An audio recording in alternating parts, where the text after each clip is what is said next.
Welcome back to Why We Nurse. I'm your host, Serena Tobar, and today we're talking about reinvention and specialization. I'm joined by Addison Carlton, a nurse whose career has taken them from the adrenaline filled world of flight nursing to the growing field of IV therapy.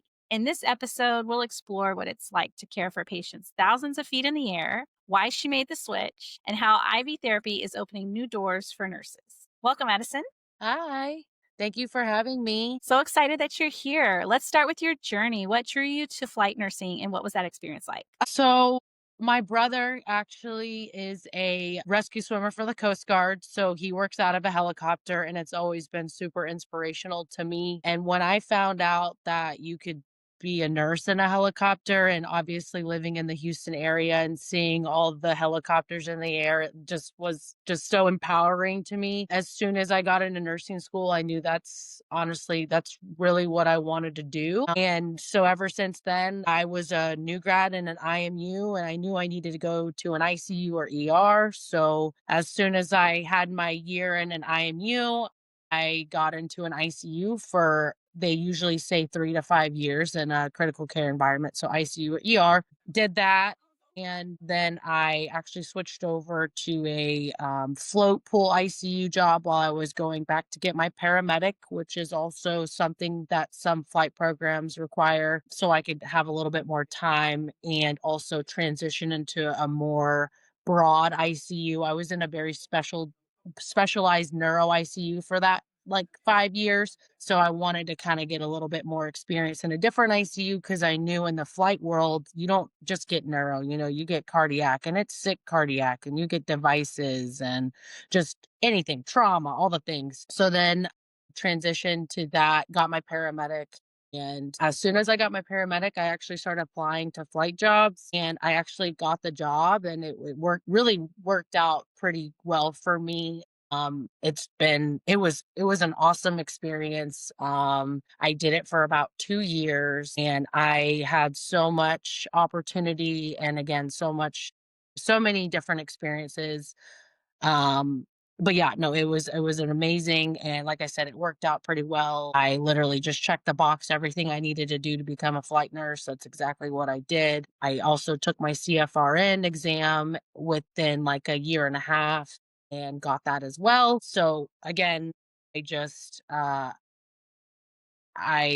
wouldn't take it back for anything, and it was the best experience ever, and I totally recommend if anyone wants to do it, it's amazing. Oh, wow. And that's interesting. I didn't know. Do you have to have a paramedic to be a flight RN or is it just something you did?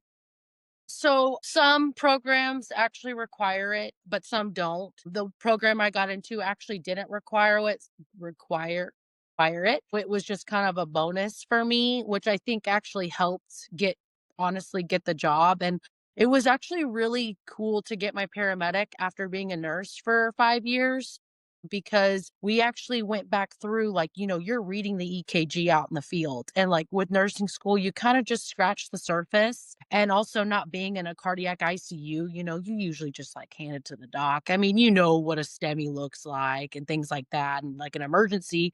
But for the most part, you don't know what area the hearts are affected and all the reciprocal changes and things like that. So it was actually really cool to learn how to read an EKG and be a little bit more confident and competent in that. Also, just going back through all your drugs and like pressors and alpha, beta, like all that stuff that you didn't really remember in nursing school. And then when you're in the ICU, you're just kind of doing it, you're not really remembering what all the Mhm. different little things and mechanisms of action are. So it was a really good refresher for me as a nurse. And also, you get to learn the intubation route and all the other little things and emergency medicine. So it was a really good experience. And I'm really glad I did get my paramedic, and I'm gonna try to maintain it for as long as possible, just because, why not? And there was a program I went to, and it's an RN to paramedic program, so it's a lot more short, it's condensed,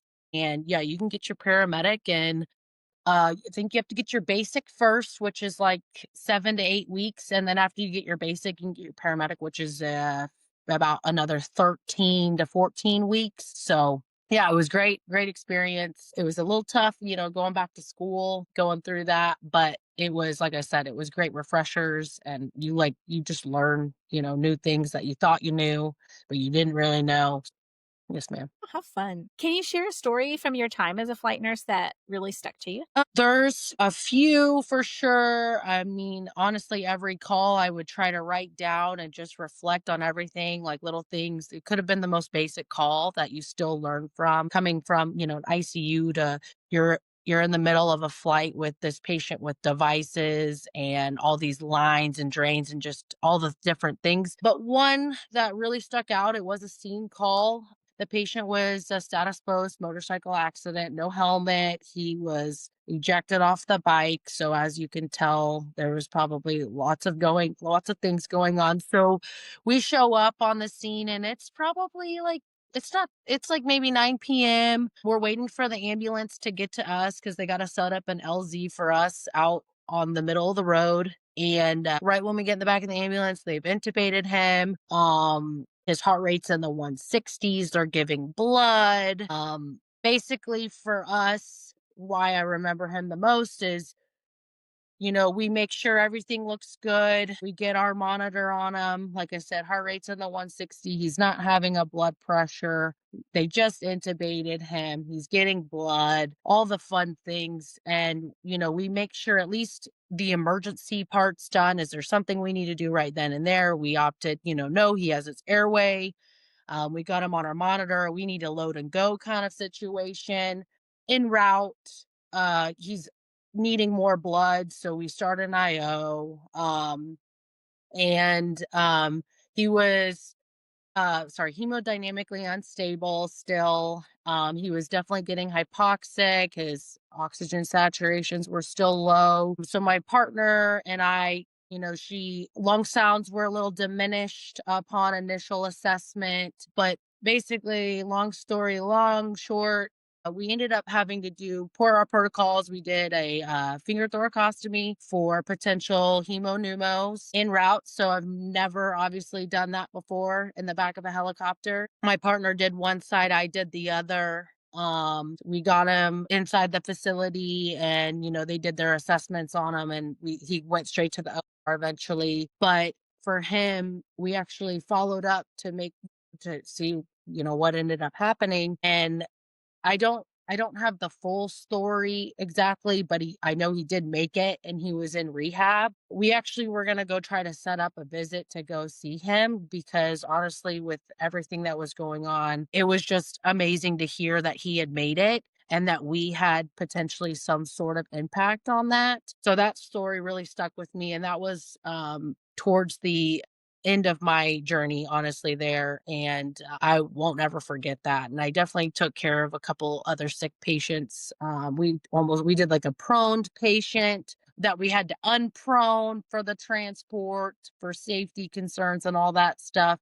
So just again, that patient really stuck out to me towards the end of my career. And it was just, like I said, it was just amazing to see that he actually made it out with all the bleeding internally he also had and the rehab. It wouldn't, like I said, I wish I had like a cool follow-up story that we got to go see him. It never really worked out, but it was good news to hear that he was still doing, okay, and he was alive. That's awesome. Yes, ma'am. And I don't know, I don't think I told you this, but before I was a nurse, I was an EMT. I was a basic though. Oh my um, goodness. yeah, I never went any further because then I went to nursing school. Yep. Um, I do remember, and I mean, this was over 20 years ago. So I do remember one time we did have to fly a patient out. So we got there and so the ambulance that I wasn't working, I was volunteering. So the ambulance I was volunteering for at the time, it was county, so Harris County. And it was very East Harris County, like in between Channelview and Crosby. Mm, And so there's like a lot of manufacturing companies there. And basically, it was a gas cylinder. I don't know what gas it was, but he was trying to open it. And I don't know why he like put his arm around it and like tried to open it and it like shot and it like smashed his arm. So his arm's like barely hanging on like by a thread. And we were like, oh, we're going to have a fly. And at the time, Life Flight was like the only helicopter service in the mhm, area. So we had to call Life Flight. So we had to get some, get some police there because they had to land. We had to get a landing zone for them. Right.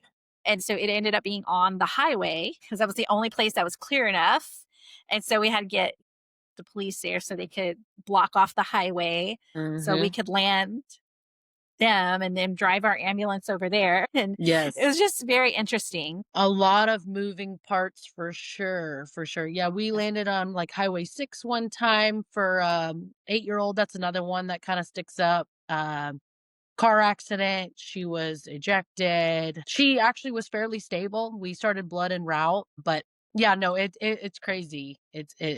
All the logistics that come into it and Hmm. all the things that, you have to think of safety-wise, like all the lines that you're dealing with, obviously the patient, getting loaded in and all the other personnel that are involved, making a safe landing zone. So it is very interesting and lots of learning operationally also. Not only clinically for me, just getting used to non-neuro and just so much Hmm.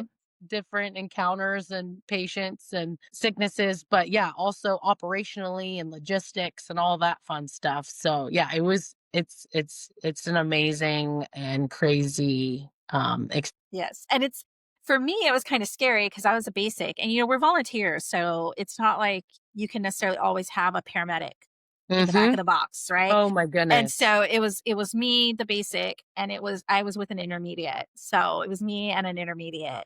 And it was super high acuity, right? Yes. And we have to keep the patient stable until life Right. flight can get there because it's not Right. like they can. I mean, yes, they're in a helicopter and they're going to get there quicker than if they're in a car, but it's still Right. not immediate. They don't teletransport. Exactly. And yeah, no, props to all the basics, all the, even paramedics and intermediates. Yeah. I mean, you guys work really hard out there and I saw it and I experienced it. And we have so many resources in the hospital. I remember it's funny that you say that, but like, I was a nurse in a paramedic program and we would drop off patients and you could just, the vibe from the nurses kind of like, oh, you didn't get an 18 gauge. And it's like, guys, we're working out in the middle of the muddy fields. It's Mhm. raining. We're on a bridge, like you kind of want to have the nurse get in, like, come out here for a day instead of this nice enclosed hospital with all the resources that you have. And you come and you join us for come take your friend to work today kind of thing. And so you could show them, like, this is what we're working with, guys. Right. Like, be a Exactly. little patient, like, come on. So, what skills did you develop in your role as a flight nurse that you still use today? Uh, Honestly, the change of pace is very different in the IV therapy world, but I would say the biggest skill I use is just the sense of calmness because a lot of IV therapy is very just calm and it's nothing's really an emergency. So it's just I don't know if that even really made sense, but just coming from critical care into this new transition, I guess just being able to just remain calm. I mean, the only thing I'm really worried about is my IV success rate and maintaining a 90%, which, I learned. I mean, I didn't really learn how to do an IV in a flight, obviously, because we did a lot more IOs.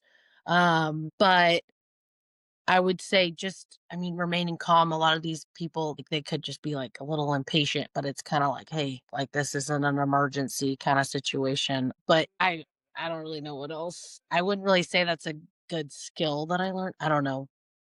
But again, just remaining calm, I guess. Just because I've seen too much to be like, like this is, it's okay, everybody. Like, you're just here for fluids or vitamins and, what have you. So yeah, I'm like I said, I'm not really sure if I learned like a skill to come from flight, but I mean, No, it makes sense, right? Because you have to remain calm in the midst of all this chaos. So it's easier to be calm when it's not chaos.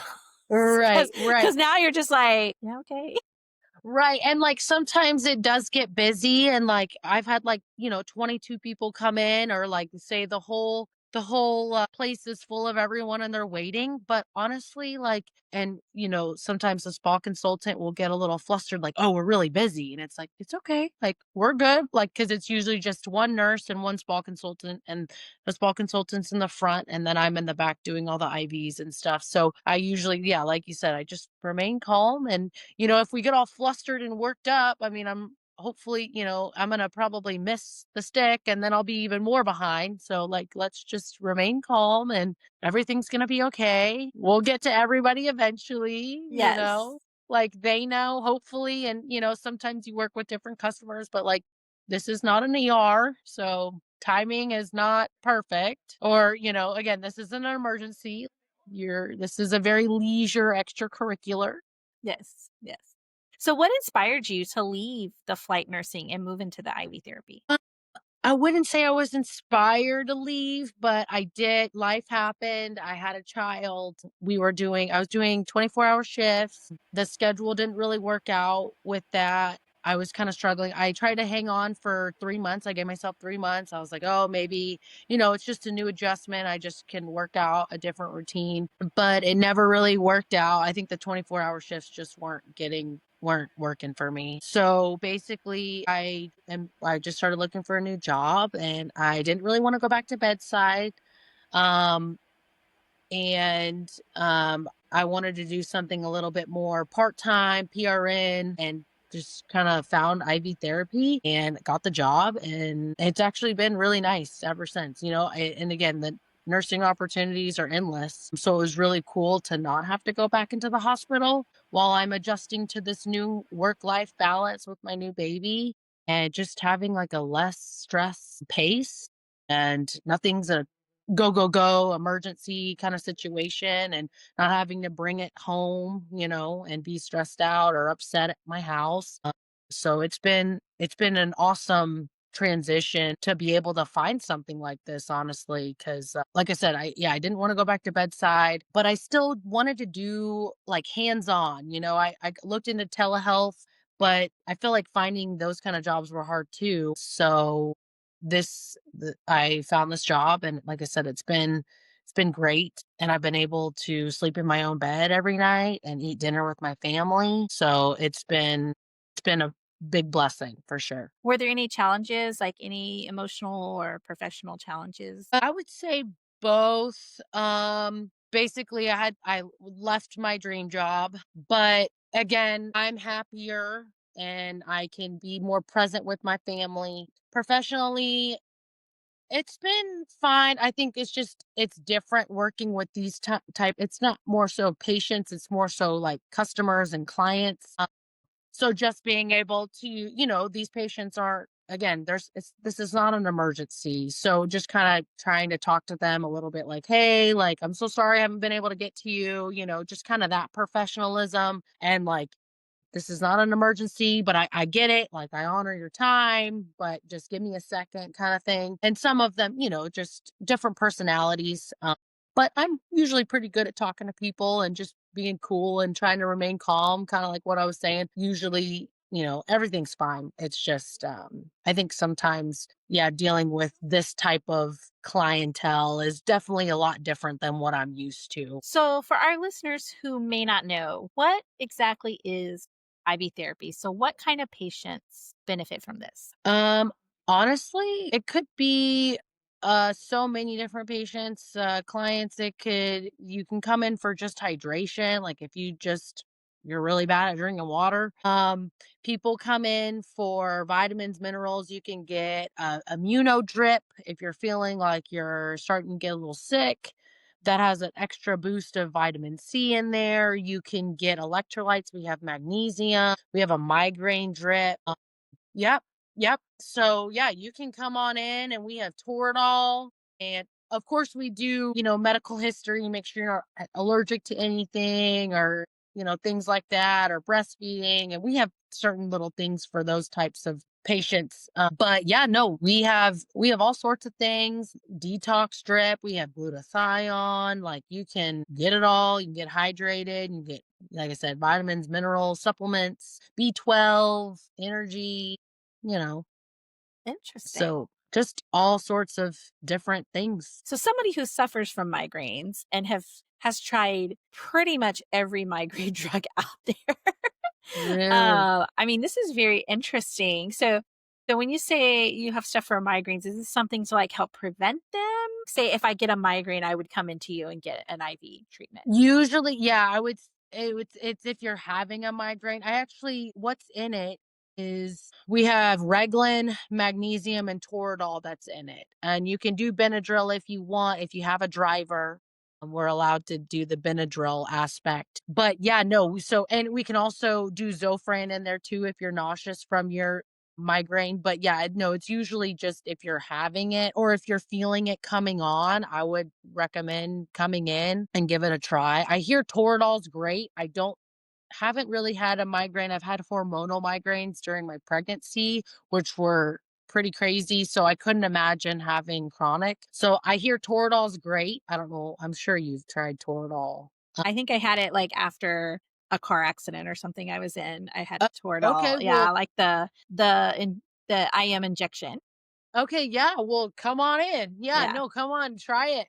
Let me know what you think. You when I have I've had a few and they seem like I don't know if they're just saying it, but like they seem like, oh, yeah, I'm feeling a little better now is usually what I get back. So I would love to, get an more, I don't know if they're, like I said, I don't know if they're being completely honest, but I would love to hear if you're interested, come on now. Okay. Interesting. Yeah, I might try that out. Yes, ma'am. What do you love most about this specialty compared to the previous role? I would say the change of pace. Like I said, I have a great schedule. I work like 10-hour days. So I'm able to, come home, eat dinner with my family. It's not as stressful at all. Like I said, completely change of pace.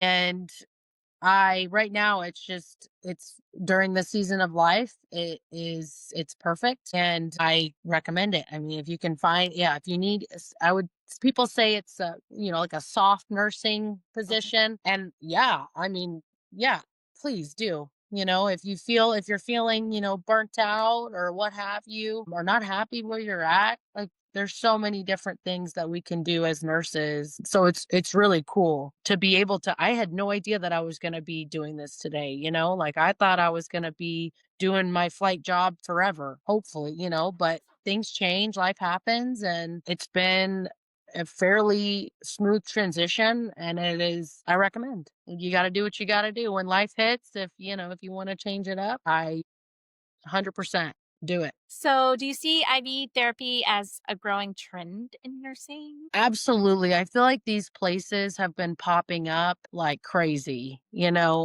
I we actually started doing, I guess before I started this job, they actually weren't doing like a legit good faith exam where they call into like a nurse practitioner and they answer all the good, or they answer all the questions where medical history, we usually would just ask that before, but now that I think it's becoming more of a thing and I think there's also more risks involved that people knew about. Now we have an age limit, we have blood pressure limits, of course, and then medical history or, if they've had chemo and things like that. So it is, like I said, it seems like it's growing now that I feel like they're taking it a little bit more serious. And like I said, doing an actual good faith exam. And we obviously you need to look at that stuff prior to, starting anything. So absolutely, like I said, these shops are popping up everywhere. And honestly, sometimes it could save them from going to the hospital,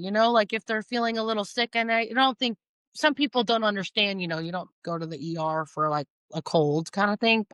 But yeah, like for the immuno drip, if you're not feeling good, you could save a trip to your doctor or what have you, and come on in and we'll get you some vitamin C or something or little things like that. So, um, I think they're a good little spot to be able to get some it's not like I said, not critical emergency care, but get a little hydration in you, or vitamin minerals. So What advice would you give nurses that are considering a big career change? kind of like what I was saying, just do it. If you have a dream, do it, try your best. and forget the rest.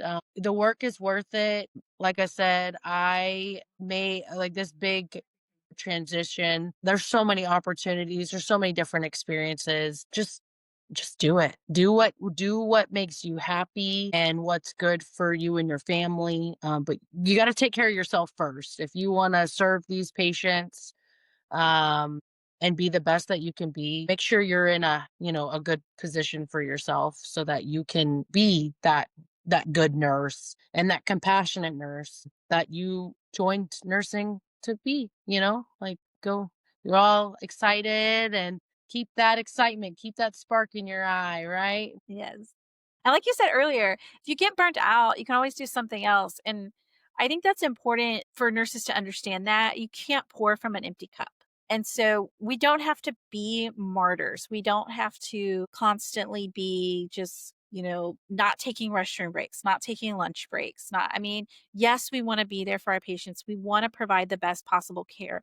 But if you're working a 12-hour shift and you're not going to the restroom and you're not rehydrating yourself and you're not replenishing calories into your body so that you can continue to function for the entire 12 hours, then you're not going to be giving your patients the best care because your brain is not getting glucose so that it can think at its best. Mhm. You're not hydrated, so you're going to start to feel fatigue and tired. And if you're not going to the restroom, you're going to have problems with UTIs. Definitely think about what you need to do so that you can be the best you and be the best nurse. Exactly. How has this journey from flight nursing to IV therapy shaped your view of nursing and its possibilities? Again, kind of like what I've said, it's amazing how many different opportunities we have in nursing to go from flight to IV therapy. And yeah, the possibilities on it, they seem endless, you can, and there's so many other things like telehealth or education, like again, if you're not feeling it or you're not happy, look, go out there. The job's not going to show itself. You gotta do your part. But yeah, definitely, there's so many different possibilities, and it like I said, it's endless with all the different experiences that nursing has for everybody. And the learning never stops. At IV therapy, I'm still making sure I'm, checking all my things and checking all the patient's history and what drug or what meds or anything in this thing that can there are different interactions with, for instance, like bipolar. There's so many different crazy things out there. If the patient has bipolar, this medication can cause a manic episode. So, like, what? I don't, yeah, I didn't learn that. So, it's just great. It's great learning, and you always are on your toes. I'm always triple checking. Like, it's just, again, endless possibilities. What's next for you? Any future goals in IV therapy or beyond? I'm not sure. Like I said, I didn't even know that I was going to be in this position today. I'm really enjoying where I'm at right now. So I hope I can, keep this up. And then I am going to maintain my credentials for flight. And maybe one day, if it's Lord willing, if that's back in my plan, then I'm going to try to do that again. I'm going to maintain my credentials. And if there's a will, there's a way. I might go back to flight. If not, I'm going to keep doing my IV therapy for now. Um, and I just kind of take it day by day. Like I said, I love this pace for my season of life right now, but I've also worked so hard to maintain my credentials and certifications that I'm also like hanging on. And like I said, maybe one day I'll get back to flight, which would be amazing because I felt like I honestly just kind of scratched the surface of that experience as well, which was unfortunate. But again, life happens, and nursing like has so many possibilities that right now I had to transition. So we'll see what happens, and I'm excited. But right now I'm pretty happy, and I'm glad I can be there for my clients now. Well, thank you so much, Addison, for being here today. Yes, ma'am. Thank you so much for having me. From the skies to the clinic, Addison's story reminds us that nursing is a profession of endless possibilities. Whether you're saving lives mid flight or optimizing wellness through IV therapy, every path is rooted in care, adaptability, and courage. And that's why we nurse. Thank you for joining me for this episode of Why We Nurse. If this story inspired you, share it with a nurse who's dreaming of a new chapter. Follow at Why We Nurse on Instagram for updates and behind the scenes content. Got a story to share or want to be a guest? Email me at whywenursepodcast@gmail.com. Until next time, stay strong, stay compassionate, and remember why you nurse.